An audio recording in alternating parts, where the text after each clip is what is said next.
ওটা ভেজে নেবেন।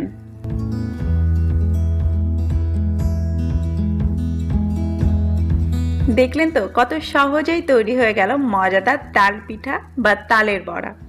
আমি আজকে আপনাদের সঙ্গে যে টিপসগুলো শেয়ার করেছি সেইভাবে যদি আপনারা করেন তাহলে আপনাদের পিঠাগুলো এরকম সুন্দর হবে। এবার চলুন আপনাদেরকে আমি একটু দেখিয়ে দিই এই পিঠাটা কতটা সফট হয়েছে।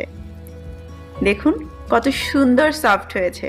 ভেজা চালের গুঁড়ো দিয়ে করলে পিঠাগুলো এরকম নরম হবে, সেই সঙ্গে যদি একটু ময়দা দিয়ে কিছুক্ষণ মেখে রাখেন তাহলে আপনি এরকম পারফেক্ট তালের পিঠা পেয়ে যাবেন।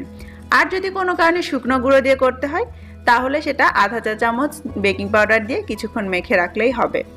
আশা করছি আমার আজকের রেসিপি আপনাদের ভালো লেগেছে। ভালো লেগে থাকলে প্লিজ আমার চ্যানেলটি সাবস্ক্রাইব করবেন।